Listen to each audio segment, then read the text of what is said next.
Thank you so much. And please let me introduce you to Kemal Gekic, who's going to, he has a very, very special evening for us. Come, Kemal.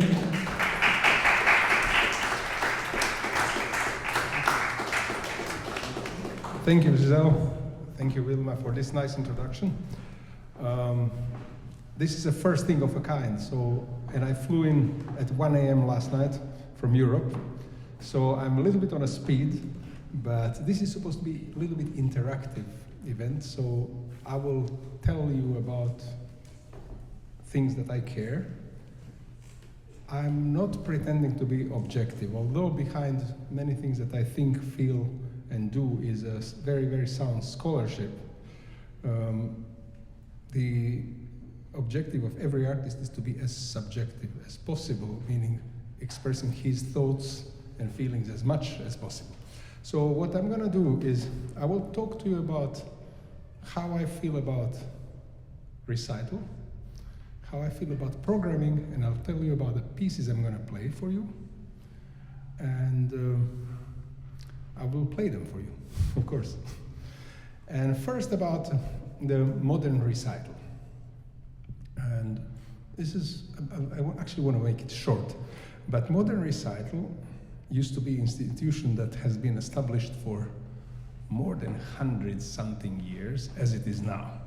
And as it is now means no talking, no applause, no food, no drinks, no political discussions or something. It's because in the old times when poor Chopin was playing recitals, in salons, people were talking, and if they like, it was more similar to jazz evening. If they liked the passage, he would just repeat it.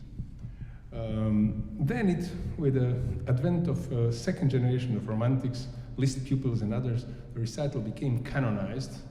Pieces had to be performed in entirety, no separate movements of sonatas. There should have been silence in a hall. People were scolded if they made too much noise and stuff like that. And then with the advent of national schools and universities that opened all over the world, this thing somehow got carved in a stone, for good and for bad. First for good, because a lot of great repertoire was exposed, and people were able to experience great artistic works in its entirety without fiddling around too much. But on the other hand, it became a ritual. Now, what I feel as a ritual is something that is rehearsed to the point that it is predictable to the last note. And I feel like it's not a real time, but it's time that is somehow pre-arranged, almost like pre-recorded and then just executed. And certain amount of excitement has vanished because of that. And even if artists tries to be very original and tries to be very immediate, still the fact that he has been exposed to same stimuli over and over, accounts for the fact that he's somehow accustomed to the sound is going to come. He's predicting the sound is going to come, and there's something artificial about that. And also, a certain type of programming, I would say, became a usual opening with Baroque piece, playing classical sonata, playing some more serious romantic repertoire, and then in the end, ending with some type of fireworks, whatever they are. And which is very, very good. And later it evolved into thematic recitals, and I was thinking that possibly we can bring different dimensions to the area of recital. One is to create a mood, which I many times do with some kind of transition, like a bridge, which might be improvised or pre-prepared to some degree, which sets the mood, and then using pieces as a building bricks, because the piano repertoire is so rich that simply there is no way to traverse it even in a series of 40 years of concertizing. It's simply too much. So maybe we can pick up individual pieces, connect them, put them in some context, not intellectual context. For example, I was present at a concert that had the water as a theme. For example, water music. And then there was Debussy, reflects in water, Liszt, La Villa d'Este, Ravel, play water. But it became, on a paper it looks good, but in reality it was a little bit monotonous. And so I think sonically, like pieces that go well together as a sound, as a tonality, as a musical concept. I felt like that goes better. So since we are talking of romantic repertory here, that's reasonable because piano repertory flourished in the area of romanticism. That's actually piano became piano. Beethoven himself said, piano sounds like a harp, and I can't wait for the moment when piano stops sounding like harp. Of course, he used to break pianos when he was angry, partly because he was deaf sometimes, but mostly because pianos were weak construction for his pieces. And I think today he would be happy. He would have been happy if he could play these instruments. So, of course, two figures who were dominant among the others in Romanticism were Frédéric Chopin, who I think acquired such a fame that my firm belief is as long as piano exists as instrument, Chopin will be played. I don't think it's going to go out of fashion in any foreseeable time. And Robert Schumann, of course, Franz Schubert, and many others, and Franz Liszt, who was not only not fashionable, but actually was forbidden in many German conservatories. Let's say in Leipzig Conservatory, Stuttgart Conservatory, Liszt's works could not be performed until, I think, 1950s. They were forbidden. And a person who did lots for popularization of Liszt's works was Alfred Brendel, who was incidentally born in Zagreb, Croatia, where I'm from, but of course belongs to German-speaking area, and he concertized in Germany. So works of Liszt were not that popular because of intellectual dimension, and also because Liszt had concept of piano who serves as a time and space machine. When I say that, you know, with most of composers, piano is piano. With some of them, piano is an orchestra. With Liszt, piano was like some means of expressing just anything, which is a painting or a poem, or philosophical idea, historical idea. And of course, he had to create new style and orchestrate with, sometimes with unusual means, with unorthodox ideas. And this is very hard to put on paper. And once it's put on paper, it's very hard to bring it out of the paper because it looks different on paper than what it should sound. You know, that's a general problem of music, you know, like vibration of a strings that moves molecules of air that travel to our eardrums and then being translated by our neural system into sounds and pictures and emotions. And then we have to put this on a paper with the black dots and with a couple of letters like F, P, slow, fast. Who knows what slow is, what fast is? I mean, it's so relative.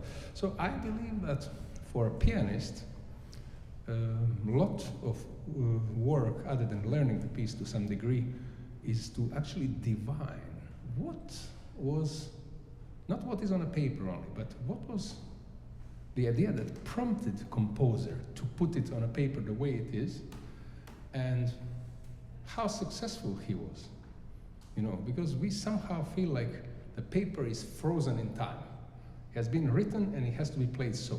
But of course, composer was a human being, wrote a piece, as you can see, one of the first pieces I'll play is Chopin Nocturne, which composer wrote in his early 20s, but performed until he died, and his students played. So of course they change opinion, and his version that is printed is only one of possible versions that he had in his head.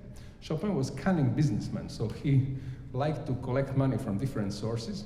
So he would change things a little bit in his manuscript. So he would sell to Germany, he would sell to France first, and then to England. And so we have three different sources that differ in various details.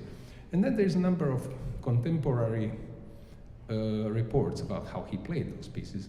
So we have pretty good knowledge. I will play for you a small group. I'll play you Nocturne, which is probably the best known nocturne of Chopin. And I will introduce the embellishments in this nocturne, which he wrote himself. So they're not mine. I'm doing this disclaimer. He wrote them himself. They've been published some time ago. Very few people play them, predominantly for a reason they don't know they exist. But I know how they came about, because he was teaching this piece it was very popular, and his students would play it, and then one of them would ask him, you know, Maestro, can you add something new to the piece so we keep interest. And he would write a cadenza. So cadenza is, I don't know how many of you play piano or do anything with music. You play piano. Anyone else? Okay, you don't play piano, but you're interested in it, no? Yeah, so cadenza is some kind of ornamental flourish that like elaborated melody. And so he wrote many of those, which I found exquisite, like really, really beautiful. And I decided to introduce them all. You know, it's like making a lunch and putting a lot of spice in there. And I can actually show you a few of these, how they look separately before I play the piece. Now, the nocturne is a form that has been perfected by Chopin, but not invented by Chopin. I don't know exactly who invented it, maybe it's not known, but John Field, Irish pianist, it was Chopin's predecessor, and he was the person who actually wrote many beautiful nocturnes, and I think Chopin took the model and expanded. Basically a night song, something that has to do with the night, and as it has to be a song, of course, the predominant means of expression is melody. And I even have a report how Chopin taught this. He had a pupil who was from Russia, not most fortunate, how to say, combination, because Chopin hated Russians, but he somehow agreed to teach this gentleman whose name was Wilhelm von Lenz. Surprisingly, he had German name, and he was one of the first biographers of Beethoven and wrote 3-book study about Beethoven's works and style. And he taught him, and he forced him for many months to play only accompaniment part before he could master it perfectly, and then he would put a song on top of it. So this is a beautiful, exquisite piece. Also, it's a first piece for which Chopin got favorable review from a very famous German critic, who was also a poet and writer, Ludwig Rellstab. Now, this guy, Ludwig Rellstab, was a guy who attached nickname Moonlight to Moonlight Sonata of Beethoven. He said this is like moonlight on a Lake Lucerne, and the term stuck. I don't really like it, but it's not entirely kind of uncomfortable. He has something of it. So this guy was a savage critic of Chopin, writing nasty things, and then he said, oh, this piece is actually has this Italian innocence and has something really nice about it. And then he asked to be received by Chopin. History doesn't know if he ever was received, probably not.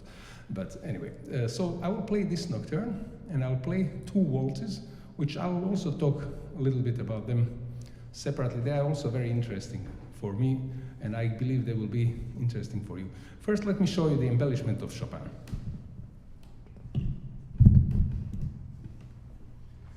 I will yell now because I don't have electrical support. So the accompaniment. He said it should sound like guitars, which very much surprised me because I was thinking what it has to do with piano, but listen.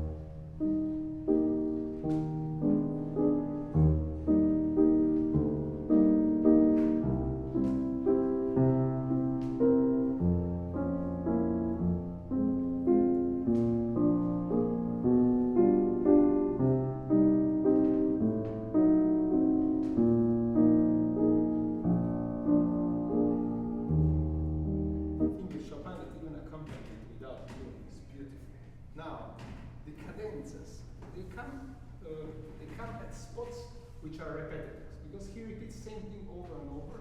So first time we are giving it in pure form. Second time a little bit embellished, and third time more embellished. And every time it's more complex. You know, so for example, first time.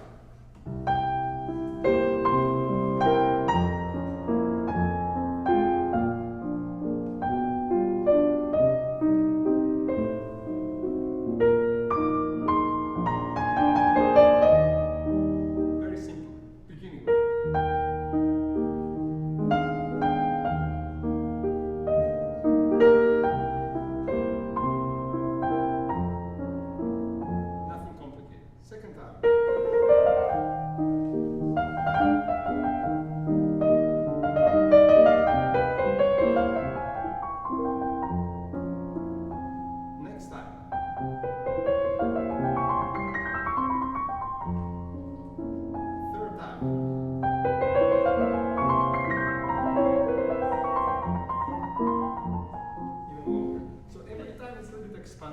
but it's always delicate and is always, unlike geometrical embellishments, which are like something like, I would say, it's always melodic. That's Chopin's characteristic of writing melodic passages of that kind, in many works. Yeah, embellishment on one hand, and now my contribution to the piece is that I don't believe that it is ornamental necessarily, but also there is evolution of feeling. Now, when I say the word feeling, I'm in very dangerous territory here, because feeling is something that we can't measure. And why do I mention this word? Because it touches upon some very important question, which sounds very stupid at the beginning. Like, what is music? You know, and it's not as simple as it looks. Like, music, of course, we can say it's an art of sound. Kind of incomplete. Yes, art of sound. What kind of sound? Organized sound to some degree. But for me, music is actually, an original music was a means to something else. It was a means. It's not purpose in itself, but music has some kind of other purpose. And I'm, of course, expounding very personal belief here. I believe that music sprang in earliest times from desire to communicate something that cannot be communicated by words. It's very beautiful words by Felix Mendelssohn, who said, where the words stop, that's where music begins. So the music is a way of my communication with you. But what do I communicate to you? Well, I don't communicate to you that music is beautiful directly. We try to do that, but the purpose of this beautiful music is to give us the window into something else. Now, what is this something else? It's our perception of the world, of perfection, of some maybe sometimes ideal world, or feelings we experienced before, or feelings we never experienced, someone else experienced them, but we felt like we are experiencing. So not unlike watching a very good drama or movie or something else. So music is a way of people talking to each other in a special language. And for that, it's not enough to, I'm returning to those black dots, it's not enough to reproduce those black dots and play dynamic as written, but there has to be something else. And that something else is not being writable on a paper. It's imagination, and it's some kind of story to music. So this piece, well, I'm not going to talk this much about everything else, but this is like opener in the sense that in this similar way I treat the other pieces. So this piece has the same thing over with some ornaments, but also the evolution of the piece lies in this repeat. So first time there's innocence, second time it can be charm, the third time it could be grandeur, and then it has a final part, which is like epilogue, and everything quiets down. So although it doesn't speak in strict words, we do have this feeling of evolution of emotion, and we can recognize it in ourselves. So that's a point of, for me, of playing music. When I manage to do this to you, to convey this, and when you feel it, I feel satisfied. Now, I'll tell you about my strict standards for concerts. You know, many times I don't go to concerts because I'm bored. You know, why I'm bored? Because I know how it's going to sound in advance. However, I like going to concerts. And when I hear one phrase can be several seconds in a concert. When I hear one single phrase that I like, it moves my imagination, and that I remember for a long time, I consider my ticket money and my time and my parking fee well invested, because that's something. So I hope you'll hear at least one this evening. I'll play Chopin Nocturne for you.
course, it can be played very, very differently, but you know, I do play every time how I feel at the moment. And today was faster, and some other time it can be slower, and it can be sometimes bigger sound, sometimes smaller.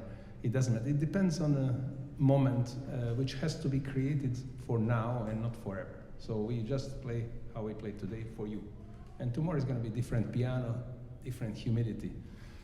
Now I would like to talk about those two waltzes that I'm going to play for you. Now, the waltz is something that is very difficult to write down. And the reason is that it describes bodily movement. And although Chopin did not write his pieces to be danced to, despite the fact that sometimes he did play dance music and people played this as a dance, still basis of a waltz is a movement. And I don't know, has anyone danced waltz here? Yeah, you did. So as you know, it's the rhythm of waltz is always written in this manner. But that's not the waltz, because that would be like a very, very quick march. Because waltz doesn't have even 3 beats. Waltz has beats more like, especially Viennese variety of the waltz. Now, why I'm talking of Viennese variety of waltz, simply because they invented it. So that's the original waltz, and corresponding movement is waltz is of course danced by couples. It's a swing, and the rest is on the tiptoes. So the downbeat is one that swings, and the rest is going through the air. So that's why the pam pam pam is not possible as a waltz, because these second and third beat are too heavy. It has to be da pa pa. It's always the first. Now Chopin wrote waltzes that are very, very complex. He actually heard waltzes of Johann Strauss, and he liked them very much. And he started writing these waltzes while he was in Vienna. So there is direct connection to this. Now, what I want to say is the score for any waltz is very typical. It has 3/4 beat, which means 3 beats, 3/4 notes. But actually, there's a lot of variety there. And if we build a story, the waltz is, of course, more complex. The first one opens with fanfare, and it's written like this. But fanfare, as we know, is wind instruments that announce something, which are usually sluggish and not always played by the best people. And also, the announcement can be too quick. So it cannot have a time either very strict, because they announce the opening of waltz. Everyone has to pay attention. Then waltz starts. Now, the couples swirl around the room, and sometimes they move back and forth as like a little bit of some kind of stampede. They go a certain way, they go back. So I think the first Chopin waltz illustrates that perfectly, in a way that it starts and then back, again up.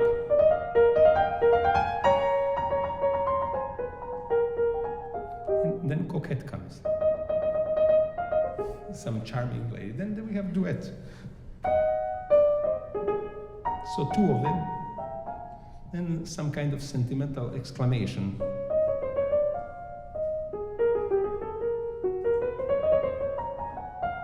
And then we have like the dimming out of the whole, and like almost like a fading out, like a modern film video shooting, like fading out, like the swirl of waltz disappears, and we wake up. It was only a dream with a couple of strong chords. That's the first one. The second one, it's very famous minute waltz, which has this anecdote that his lover and companion, Georges Sand, a French lady, that was her actually pseudonym. She was a writer, very famous writer, political figure as well to some degree, liked to dress in a male costume, in a jacket and pants, which is unheard of, and smoked cigars. She basically, in some way, outward appearance, she was a man and he was a woman, because he was so delicate and she was so strong. And she told him, Frederick, why don't you compose? She saw a little dog chasing his own tail. Why don't you compose something that would kind of remind people of that? And that's how this famous minute waltz was born, because this is going in a circle. The dog was going in a circle.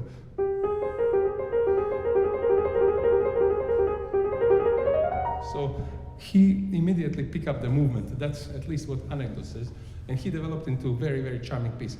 It's called Minute Waltz because it was said that it has to last less than a minute, which I don't believe is possible and retain the charm of the piece. I think one has to play it without being burdened by how long it is. But anyway, those two pieces I'll play now for you. Did I forget anything? Probably not. Yeah, those two waltzes, and then we're going to move to some different pieces after that.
Thank you. And from here, we're going to move into next piece, next two pieces actually. Fantasia Impromptu, which is one of the most famous pieces, and the so-called the Raindrop Prelude. And I'll explain a little bit about those two pieces, the way I think of them. Fantasia Impromptu, I think it's an early piece that was left unfinished, and it actually was residing in some secret drawer where he kept his junk. Sorry to say this unbeautiful word, but it was stuff that he did not somehow come to terms with. And on his deathbed, he was asking his friends if they would grant his last wish and actually burn the pieces. And the reason he explained, he says that all his life he painstakingly perfected his pieces until they reached the high level of compositional perfection, which actually is true. I completely agree with that claim, because it's in Chopin's work there's very little that can be added or taken away. I would say practically zero. The way it's written perfectly. Of course, it can be performed different ways, but the text is mostly so well thought and so ingeniously crafted, and voice leading is usually so good that it's unapproachable. It's unapproachable, simply. There are very few composers in history of piano composing who reached that level of, I was talking of technical perfection, I'm not even talking about content. And he seemed not to be happy with the pieces that were in the drawer. And so he said, since he worked hard, they would do him service if they burned them. And they solemnly promised to do so. And later they defaulted on that promise and they published them. And due to this unkept promise, we have pieces like Fantasia Impromptu, and we have pieces like Nocturne E minor, we have pieces like C-sharp Nocturne, we have pieces like Waltz E minor. Those are all little masterpieces when you think of it. I don't know if you're familiar with them, but let's say Nocturne E minor.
So I'm very thankful to them, although it's some sort of deceit. Now, me being a composer too, I was wondering what was wrong with the Fantasia Impromptu.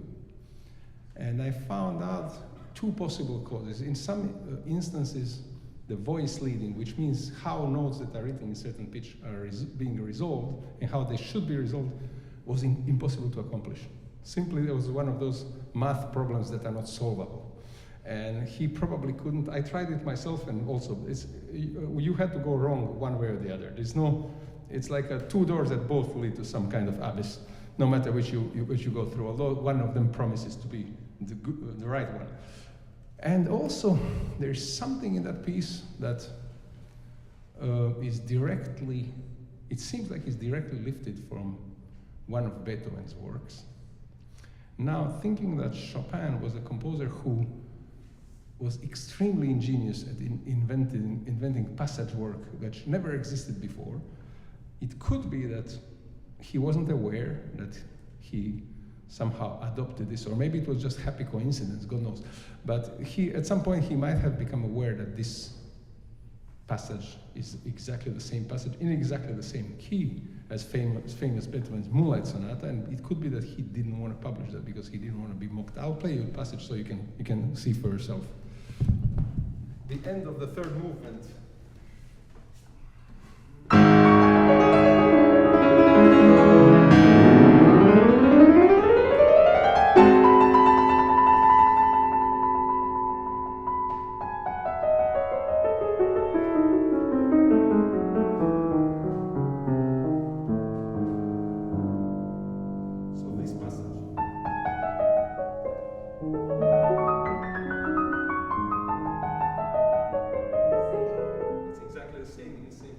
So it could be, this is conjecture, I don't have idea that, we don't have sources, but I would think voice leading and this passage being copied. Now when we think of passages Chopin invented that we never before something like,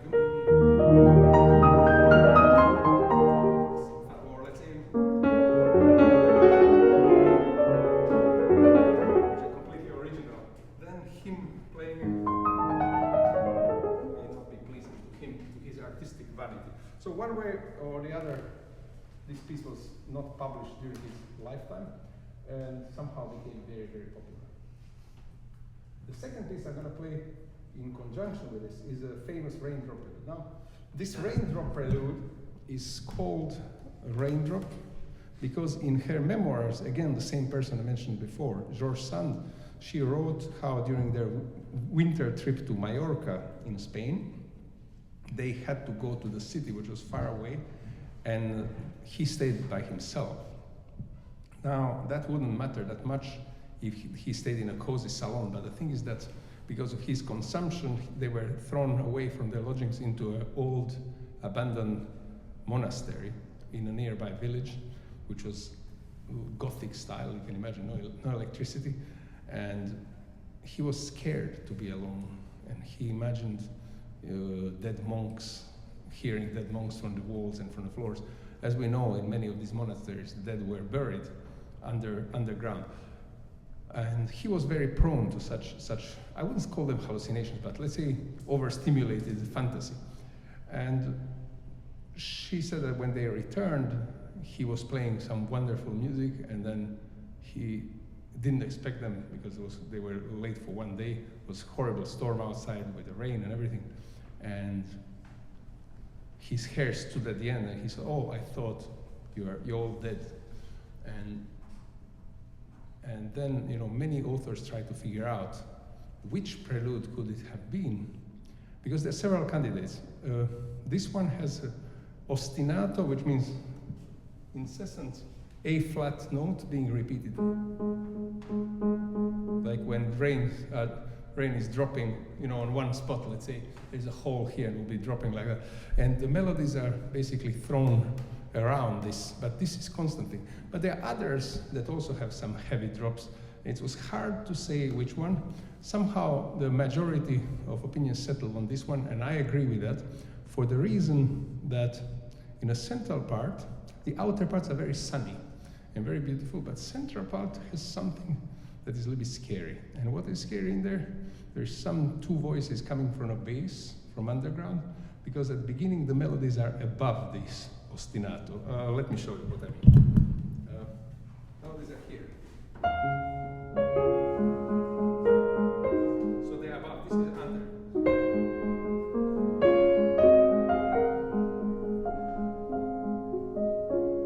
Later, this stays alone and something appears from here. So I would think that this suggests underground. But more interesting thing is the writing of this something under.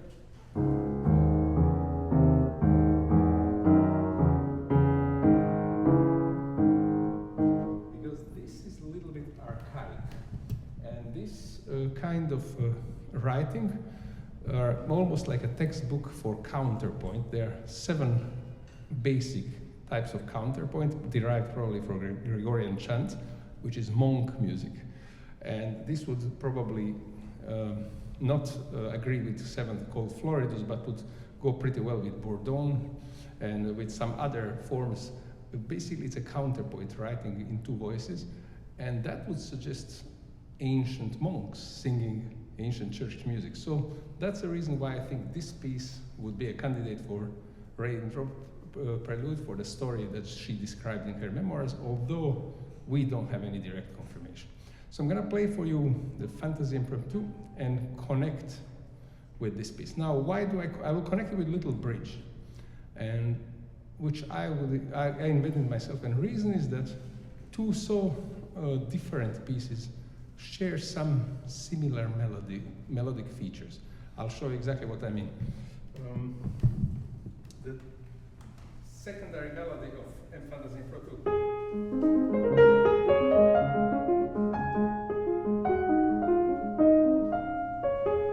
repeats many times.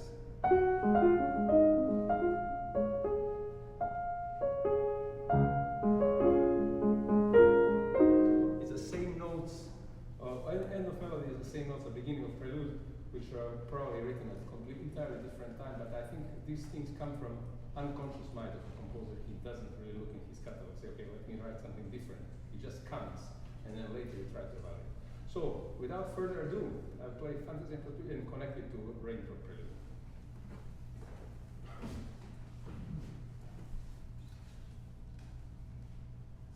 One more thing about it, it's usually played in this manner.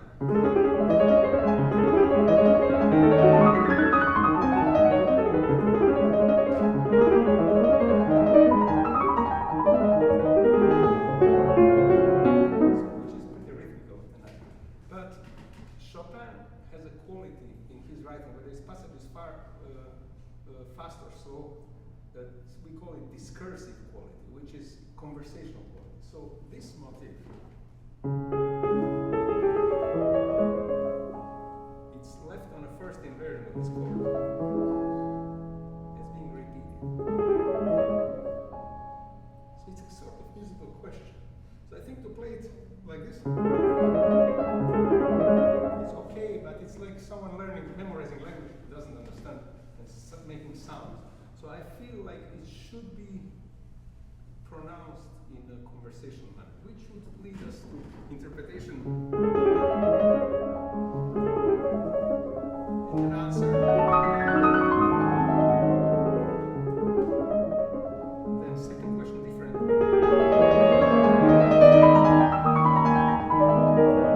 So it's different answer. So I think in musical expression I lean more towards discursion, because I believe that's what Chopin was about. However, if we respect the score, and there's nothing wrong playing just as some kind of sound, which with him is always beautiful. And of course, taking in account the form, we do that more pronounced in the subsequent repeats in order to present certain purity of rhythm and form at the beginning, so that everyone can understand.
my phone on me. I don't know what time. What time is it?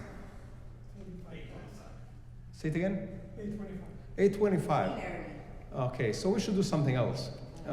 Maybe a little bit something more expansive. I used to play a lot of Polonaise, heroic Polonaise, and this is a different story about this Polonaise. Of course, it has a technical stand, but Polonaise as a dance is a processional dance, exactly opposite of what we talk about waltzes, and it is a thing that is being marched to. And Chopin was writing, of course, a lot of Polish themed compositions, mazurkas and polonaises too. He wrote even polonaise for violoncello, he wrote polonaise for piano and orchestra, and he wrote polonaise for many polonaises for piano. Actually, his first published works when he was only 6 years old were 2 polonaises. So, and one of his last works was also Polonaise Fantasy. So I would say that they pretty much frame his life. Now, why did he write those? I think him being a self-imposed refugee, because contrary to popular belief, he could return to Poland, but he didn't. He chose not to. I think maybe he couldn't take the difference. You know, he believed that the difference that he would spot in a country that he loved and he wanted to keep it like sanctuary in his memory would be tarnished by going there and seeing how things really are. So he kept all his life his imaginary Arcadia, like beautiful thing that he actually bequeathed to us through his work, because we also think it's more beautiful than it really is. You know, I mean, his music makes it more beautiful. You know, although I visited Żelazo Wola, village where he was born, and it was in the fall, and it was really like a dream. But I would say his music is probably, if possible, even more beautiful. So this piece is one of his major pieces, and it's Chopin in his expansive mood. He has a famous passage in octaves in left hand about Liszt when he was giving masterclass and heard some student playing this rather fast. He said, "Look, I'm not interested in how fast you can play your octaves of left hand." And student just looked up at him and says, "No, what I want to hear there is a Polish cavalry that is coming closer, ready to destroy the enemy." So the suggestion of a horse galloping in that piece is one of remarkable feats of this piece. There are other, a little bit less known features of it, like a distant cannon shots just before the return of a theme, I would say.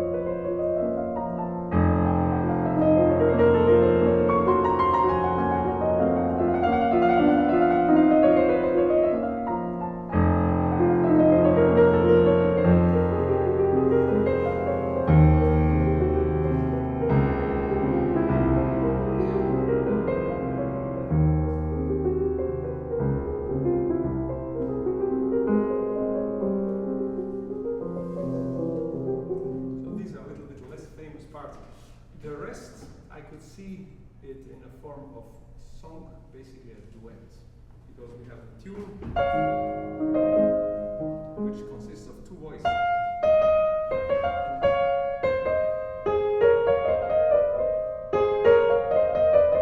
And naturally, deeper voices are more resonant, typically, although sopranos can be very piercing. And I personally heard a soprano covering the whole orchestra with one single note. Famous soprano Elena Obraztsova from Soviet Union at that time.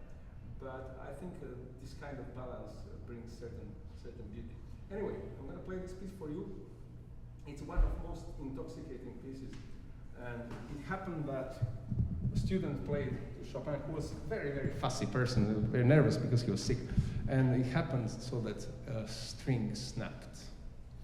And knowing that he used to throw tantrums for far less than that, you know, he was kind of trembling, and Chopin told him, young man, if I'll be your age, and if I'll have your strength, there'll be no strings left on this piano. So he kind of put him at ease, which was nice. Anyway, it's not about pounding piano, but it's more about a spirit of defiance and victory.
Thank you.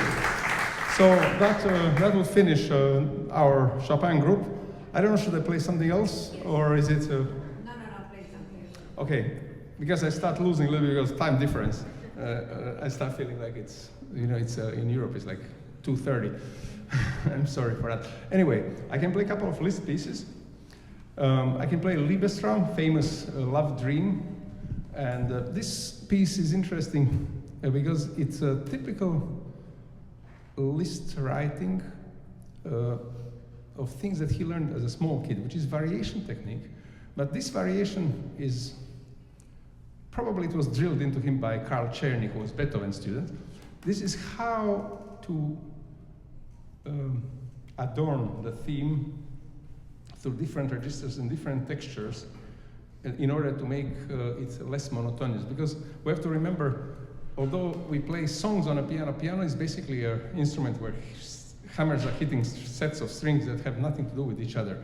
And so it's illusion of singability. However, piano is, I would call, a relatively monochromatic instrument, which means it has one single color. And playing in the same spot all the time creates certain monotony. So what Liszt would do, he would change registers, he would put a melody in a bass, he would put it in the middle, he would put it in the top, but this cannot be completely arbitrary. So in many pieces he found an excuse for these procedures in a poetic content.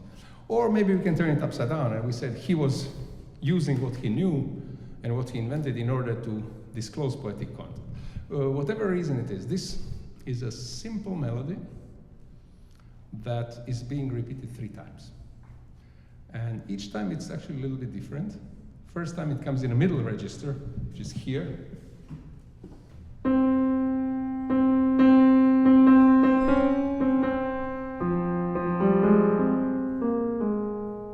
Second time.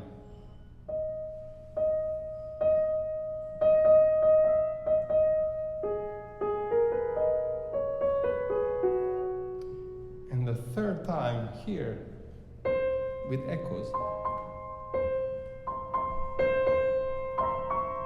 And so on. So this is a love song, which is a little bit dark undertone, which says love as long and as well as you can, because soon you will stand by grave and grieve. And idea is essentially about inevitable passage of time. Now, what I read about this is that in this piece, Liszt somehow disclosed 3 stages of this feeling of love. And first one is very innocent, and it's almost like childish. And second one is very passionate and has outburst, and it's obviously feeling of a mature person. However, that one with echoes, which I find very poetic idea, is a feeling of a person who actually doesn't really feel it, but remembers it, and remembers how it was in bygone time, a long time ago, and it has no energy, it still has a sentiment, and it's slowly sliding by chromatic modulations into the end, which is very beautiful in every way. So I find this idea, whether it's original by him or whether it's just invention of one of his students or collaborators, I find this idea very poetic, and it perfectly fits the piece. So I used it, and I'll tell you what difference does it make in a certain way. This is how it's usually played. I'm not going to play whole piece, but just a little bit. Pavarotti style. Let's say big, beautiful piano sound.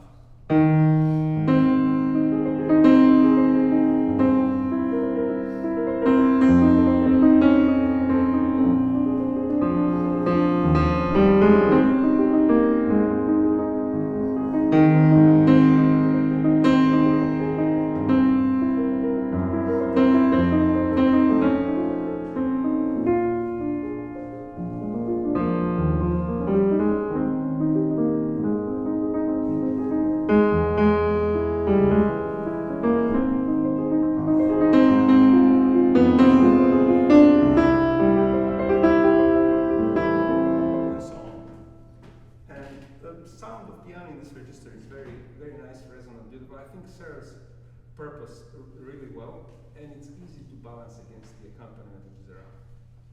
However, it does not fit that narrative that I just told you before. So I decided to sacrifice that entirely for something different. And yeah, the second verse is usually played without burst as it should. I don't think there's possibility of interpretation that differs very much. Although psychologically I feel like it's at the climax, it has really to deflate like a balloon, which is like the emotional or physical outburst after which is just like exhaustion. And so I think that can be dramatized in a way. But the third memory part, I think, played the way it's usually played, it's a little bit too literal. It has to convey certain emotional wariness and tiredness, which comes with a little bit of a blurry sound. So I think playing it in this manner.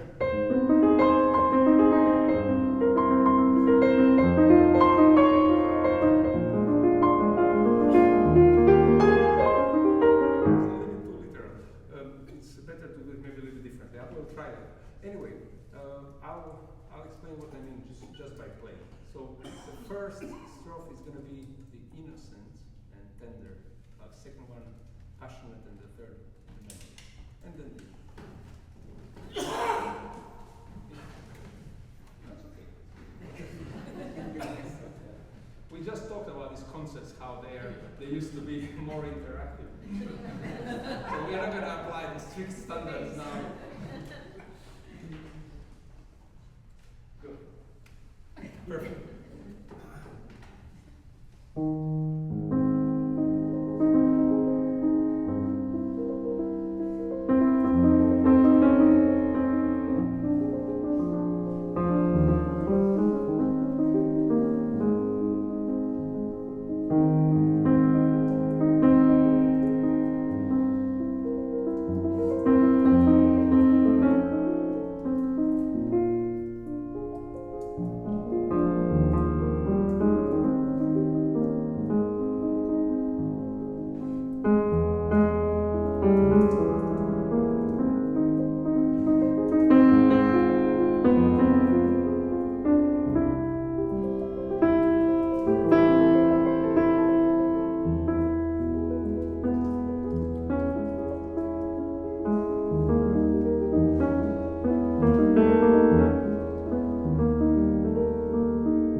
So that, of course, is a matter of taste, but in my opinion, this shows the evolution of that thought that I described earlier.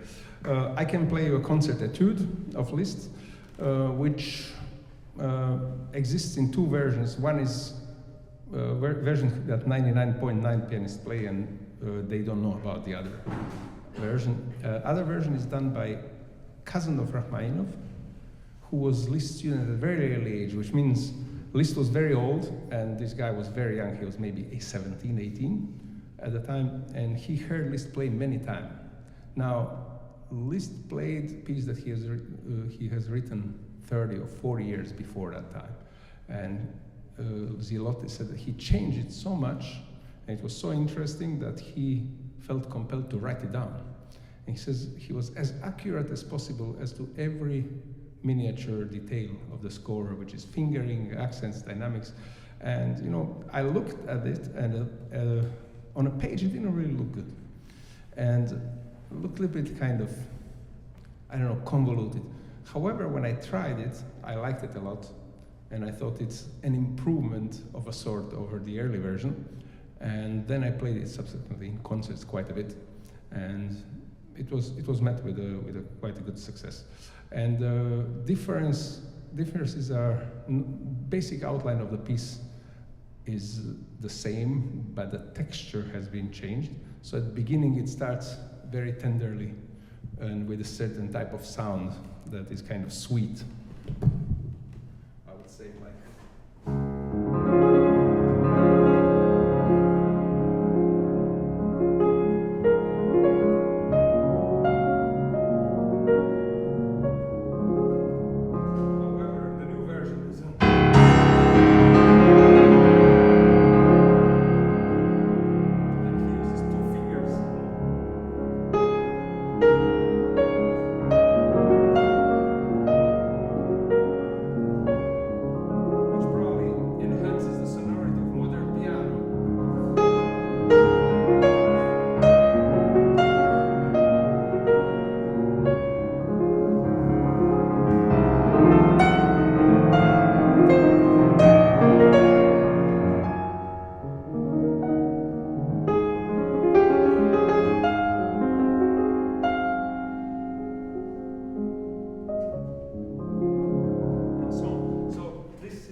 Also, some wild passages that were shorter in an early version, we got really its due because he used more of keyboard, which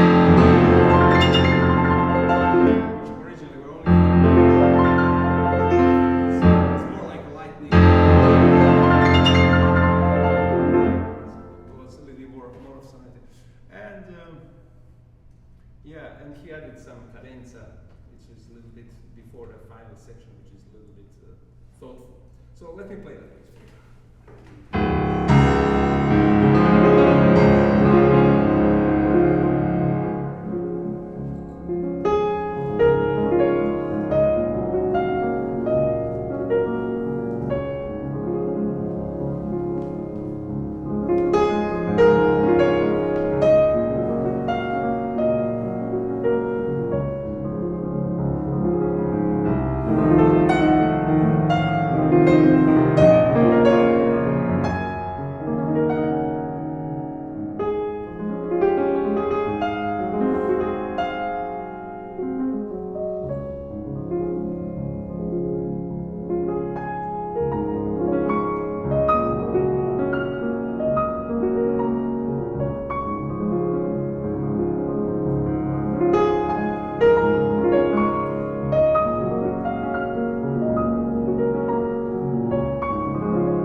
And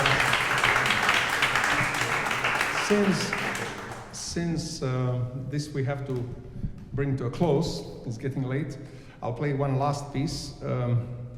I will play Hungarian Rhapsody. Now, let me talk about the title. Hungarian, we know what it is. Why Hungarian? Liszt was Hungarian, as we know, but he was actually mixed, like Chopin. You know, we like to think about Chopin as a Polish, but he was actually half French, half Polish.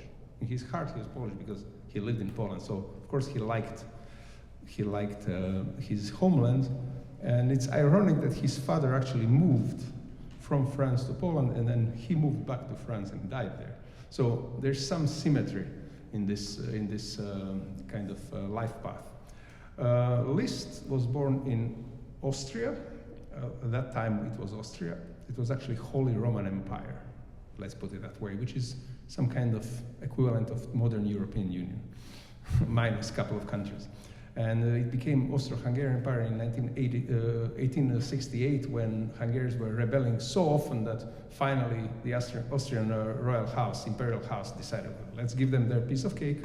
So we're going to have double crowning, one in Vienna, one in Budapest. However, the genesis of these Hungarian rhapsodies come at 20 years before, when throughout Europe, which was a part of this Holy Roman Empire, which was basically Austria, there were national movements, because all of these countries are like leopard skin. You know, they are nations, small nations, and then inside those small nations, even smaller parts.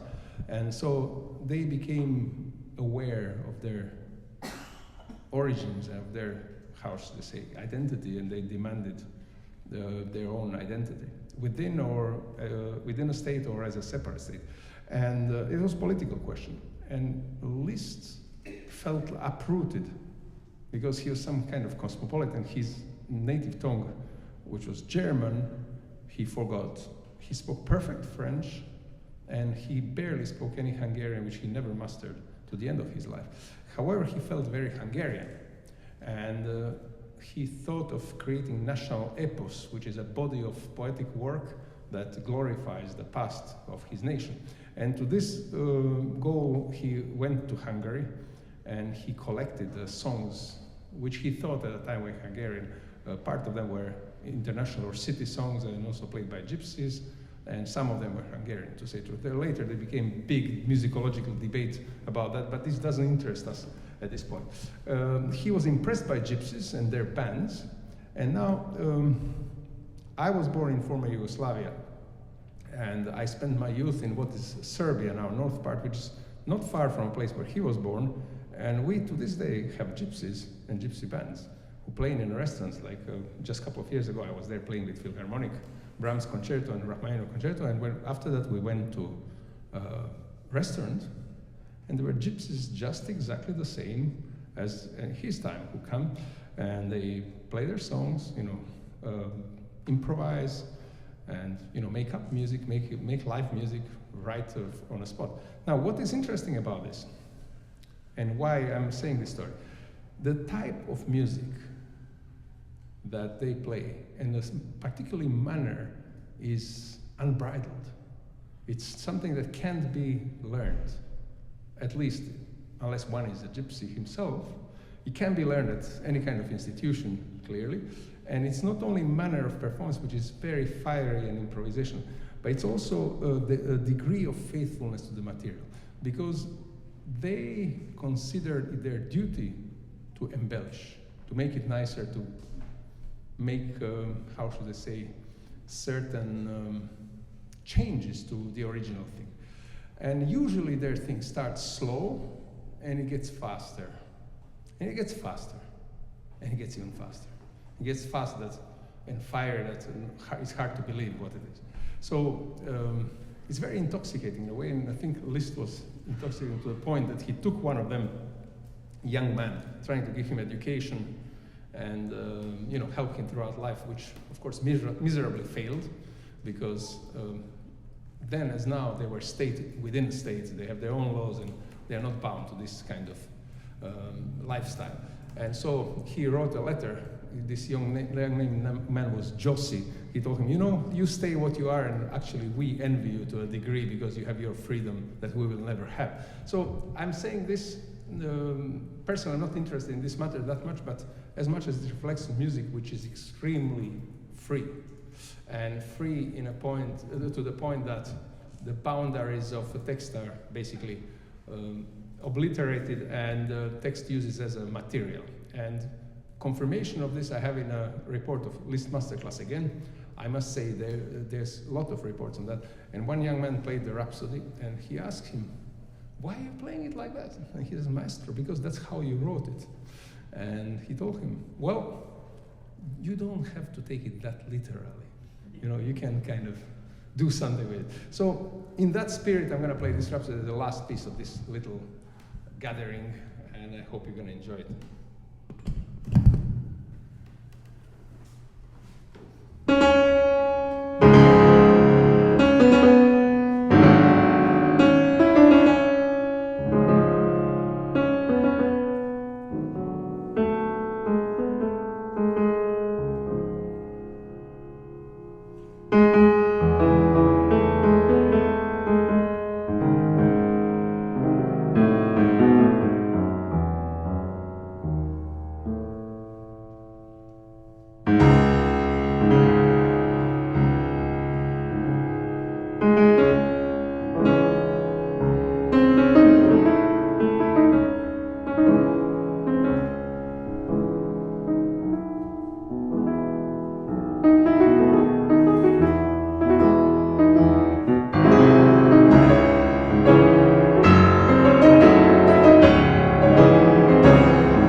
Thank you.